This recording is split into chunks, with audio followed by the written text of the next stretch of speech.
rana ri no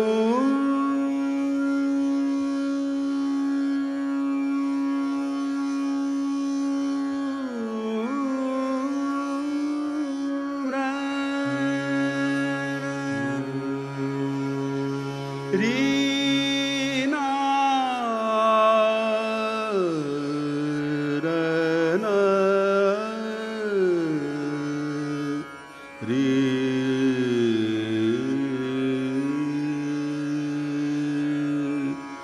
no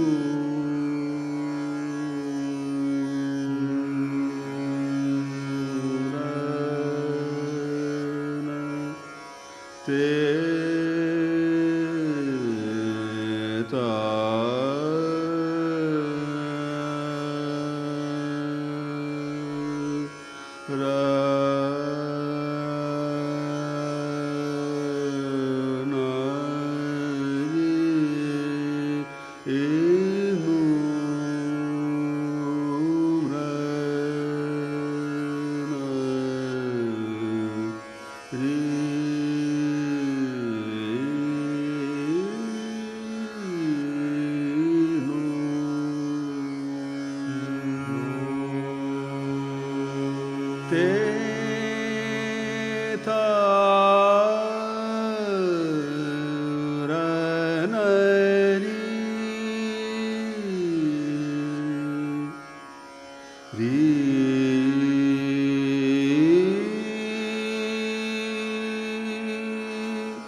Gadada vikara namo chara gadada vikara namo chara gadada vikara namo chara gadada vikara namo chara gadada vikara namo chara gadada vikara namo chara gadada vikara namo chara gadada vikara namo chara je nar sumari ego je nar tar gaya tar gadada vikara namo chara gadada vikara namo chara gadada vikara namo chara gadada vikara namo chara je nar sumari guni tar gaya tar gadada vikara namo chara gadada vikara namo chara gadada vikara namo chara jagati to pe sab sansar jagati सब संसार धर्म आधार विद्या पार राखे चंद्र सूरज तार गडद विकार नामो चार गडद विकार नामो चार गडद विकार. We just heard a short excerpt from a Dhrupad performance by Pandit Uday Bhavelkar, one of the foremost exponents of Dhrupad today. The link to the performance is given below and please to listen to it fully. Dhrupad, as we discussed in our previous video, is one of the genres of Hindustani music. In this video, we look at some broad features of Hindustani music and get a bird's eye view of Khayal, Dhrupad and instrumental music. As I mentioned in the last video and as many of you would know, we have two traditions of classical music in India, Carnatic or the southern and Hindustani or the northern music. Both are based on Raga and Tala. Both have a compositional and an improvisational aspect. Unlike Carnatic music, which is one unitary system in terms of repertoire and presentation, Hindustani music includes the three genres of Dhrupad, Khayal and Vadya. So, we have this schema.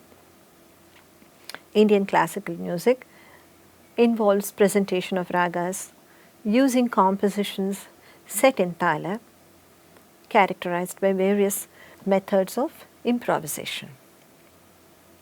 And we have two kinds, Hindustani music that has evolved in the north and Carnatic music that has evolved in the south.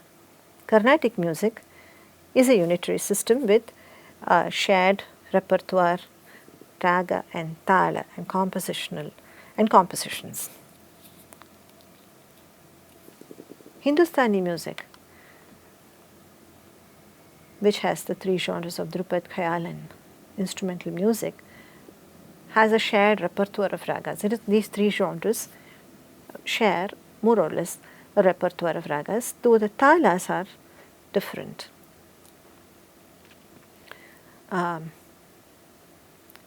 In the last video, we looked at what are some of the features of these genres. That is a reason for their being called classical music, how they are different from what are not classical music in India. Now, in this, what follows, we will now consider some fundamental features of the music itself. What are some very basic features of the music, Indian classical music, whether Carnatic or Hindustani, it's equally applicable. The first is that very fundamental feature of Indian classical music is that it is melodic. There is no harmony or polyphony. Melodic music means when notes are rendered in succession. Then we have a melody. A tune is a melody. Whereas harmony and polyphony, they are when more than one note are rendered simultaneously. Such as in chords, for instance, a chord is an example of harmonic music. And this, for instance, is the typical feature of Western classical music or even Western popular music. All traditional Indian music is primarily melodic. Now, what kind of melody? The melody in Indian classical music is ruled by the world of ragas, and we will take a look at what ragas are in considerable detail in this course. And this melody is ornamented, extensively ornamented. That is, you may have heavy or not so heavy, subtle or not so subtle ornament, but it is extensively ornamented. We will see what ornamentation is also in the course. There is no modulation or change of the tonic. Now, the tonic is a very important tone in all music. In Western music, this usually shifts within a piece. But in Indian classical music, the same tonic is maintained throughout the performance. There is no modulation or shift of tonic during a concert, and again we will explain this as we progress in the course. Presentation of this music involves Tala or time cycles. Tala is a cyclic measure of time divided into a specific number of units depending on the Tala, and the idea of returning to a particular point or unit in the time cycle is an important aesthetic in Indian classical music, whether Carnatic or Hindustani. And performance is a coming together of composition and improvisation, though the nature of composition and improvisation is different across the various genres. We have oral and oral pedagogy, and minimal importance is given to notation. That is, the music is taught orally and absorbed orally. There is very little place for notation except as a reference tool. And notation is also rudimentary, that is, it does not try to capture the melodic complexity of the music. And certainly we do not try to make music by reading off a notation. Centrality of the voice. All instruments aspire to the condition of the human voice. This is acknowledged within the tradition, within the performance tradition, and is in fact borne out by many master instrumentalists aspiring to bring out the vocal nuances in their instruments. This is called Gayaki Ang, or the way of singing is both prized and a matter of prestige. But it is equally undeniable that instrumental music too has impacted vocal music, and this is true in both the traditions. So, these are some broad features of Indian classical music, both Carnatic and Hindustani. There are of course many differences too, which we will not go into here. Now let us take a quick look at the three genres of Hindustani music. Khayal, Dhrupad and instrumental music are about presentation of ragas using talas. Then why are they taken to be different genres? That we will see as we progress. Now the ragas, as I said, are drawn more or less from the same corpus. There is a shared repertoire of ragas, though there are some ragas that Khayaliyas may perform, but Dhrupad performers might not, and the vice versa. But the bulk of ragas are shared. The talas are different. The percussion instrument itself is different, and the way of accompaniment is different between Khayal and Dhrupad. Dhrupad uses the pakhavaj, whereas Khayal uses the tabla, and they have different talas. And Vadya mainly uses the tabla and tabla talas, except for the rudrabeen, which is a veena, a stringed instrument of the Dhrupad tradition, and therefore uses the pakhavaj. Each of these genres, that is Dhrupad, Khayal and instrumental music, has its own repertoire of compositions. Nevertheless, Khayaliyas often use Dhrupad compositions, repurposing them to or recasting them to sound like Khayal, and instrumental musicians too often use Khayal and other compositions.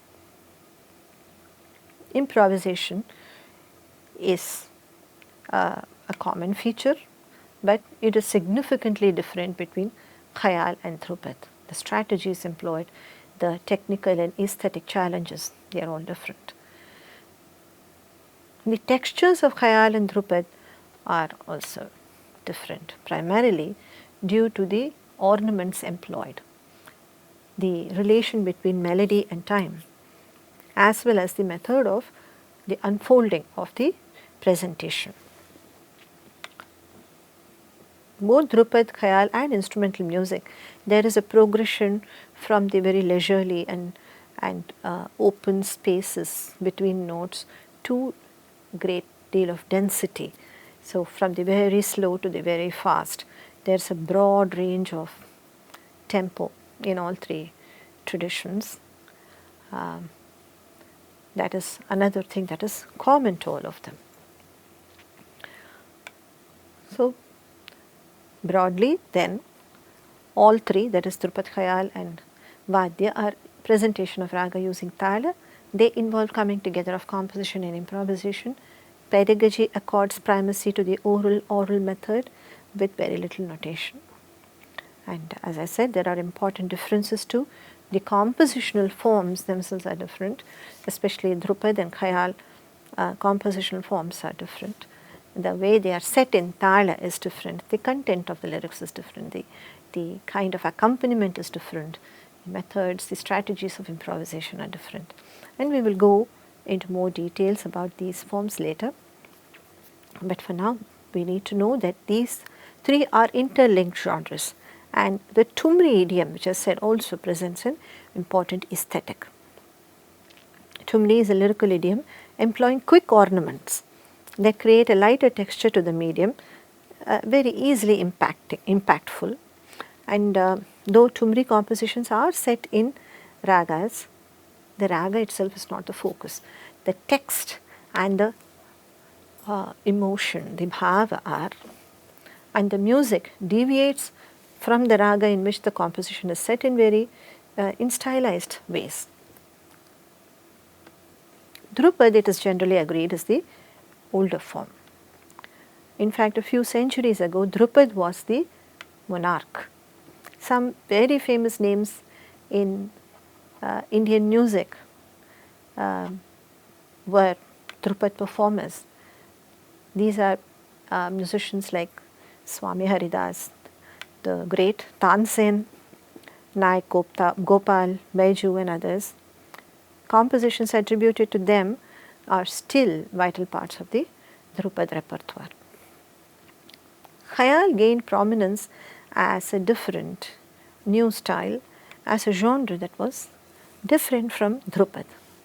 But Khayal draws from the Dhrupad shaili or the Dhrupad style, and we shall see that some of the older styles of Khayal have close links with Dhrupad presentation and Dhrupad expression. As Khayal evolved, it shed many of these aspects, and in a span of a couple of centuries, it became the preeminent genre of Hindustani classical music. In fact, in the 20th century, Dhrupad faced the threat of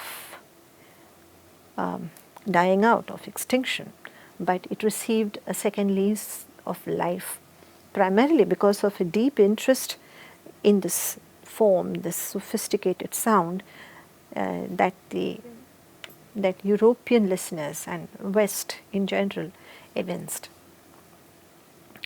This subtle art now has a good number of practitioners and listeners, though it is still not as popular as Khayal. As for instrumental music, the sitar, sarod, santoor, flute, shehnai, etc. are some of the very visible instruments on the scene. We heard a bit of Dhrupad in the beginning of this lesson. We will now listen to a brief sample each of Khayal and instrumental music.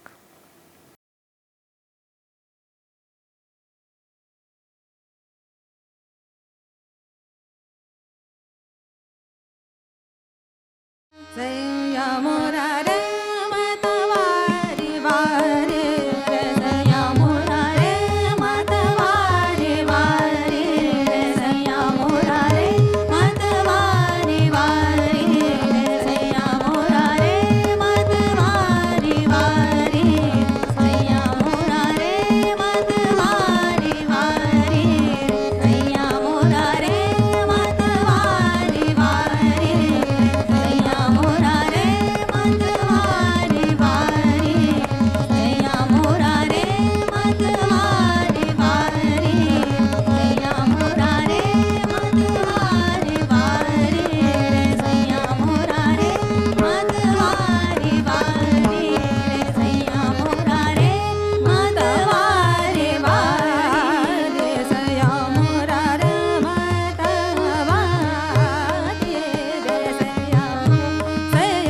Thank you.